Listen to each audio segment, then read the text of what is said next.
A Bíblia é um dos livros mais influentes da história humana.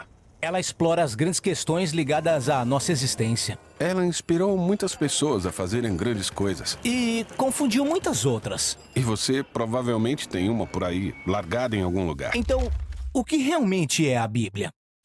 Bom, a Bíblia é uma pequena coletânea de livros que surgiram da história do povo do antigo Israel. De certo modo, os israelitas eram como qualquer outra civilização antiga, porém entre eles havia uma longa linhagem de indivíduos chamados profetas, que viam a história de Israel como tudo menos comum. Eles viam Israel como um elemento central do que Deus estava fazendo por toda a humanidade. E esses profetas eram gênios literários.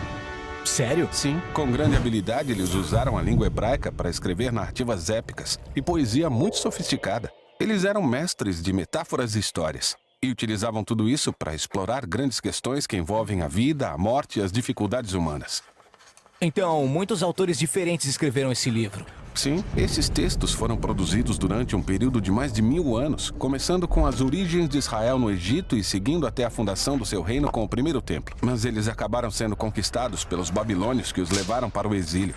Depois, em um momento crucial na sua história, muitos israelitas voltaram para sua terra. Eles construíram o segundo templo e reformaram sua identidade. Foi aí que as escrituras judaicas começaram a se tornar naquilo que conhecemos hoje. Certo, a Bíblia judaica. E o que ela contém? Bom, em hebraico ela é designada por uma sigla, Tanakh. O T representa a Torá, às vezes chamada de a Lei. Esses são os 5 livros da história da fundação de Israel.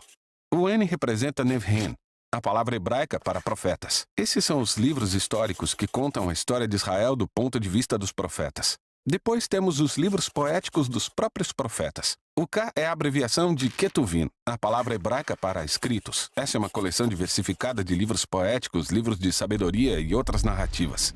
E os judeus acreditam que Deus fala com seu povo por meio de todas essas obras literárias. Existem outros textos judaicos produzidos durante o período do Segundo Templo também.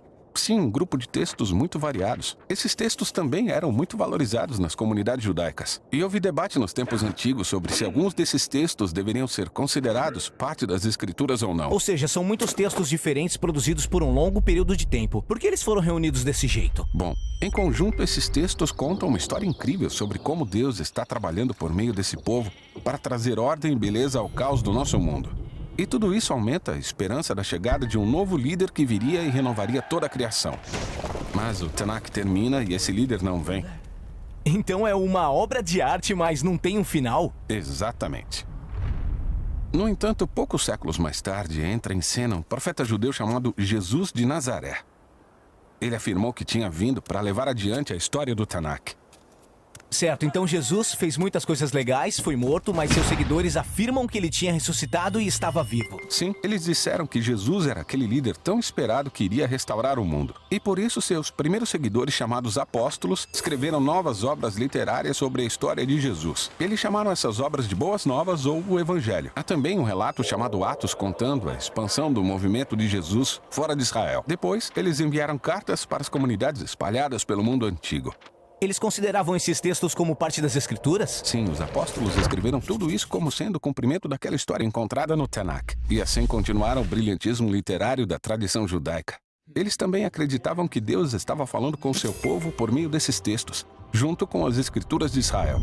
Então esses são o Antigo e o Novo Testamento. Mas o que os primeiros cristãos pensavam sobre a literatura do Segundo Templo? Grupos diferentes tinham opiniões diferentes sobre alguns desses livros. Eles liam e valorizavam esses textos porque foram passados adiante junto com as escrituras judaicas. Tá, temos o Tanakh, as escrituras judaicas, temos essas obras do período do Segundo Templo e depois os textos dos apóstolos sobre Jesus. Isso é muita literatura. Então, o que está dentro da minha Bíblia? Bem, o movimento cristão assumiu diferentes formas ao longo desses 2000 anos. Desde o início, todos os cristãos reconheceram o Tanakh e o Novo Testamento como escritura sagrada. E durante séculos, grande parte da literatura do Segundo Templo foi lida como parte da tradição bíblica. Após algum tempo, a Igreja Católica oficializou alguns desses livros e os chamou de livros deuterocanônicos. Algumas igrejas ortodoxas usavam até mais livros dessa literatura do Segundo Templo. Mas no século XVI, durante a Reforma, os cristãos protestantes quiseram voltar aos textos antigos dos profetas e apóstolos e aceitaram somente o Antigo e o Novo Testamento. Legal. Acho que entendi. Mas como uma coleção de livros produzida ao longo de milhares de anos por todos esses autores pode contar uma única história? Essa é a questão que vamos tratar no nosso próximo vídeo.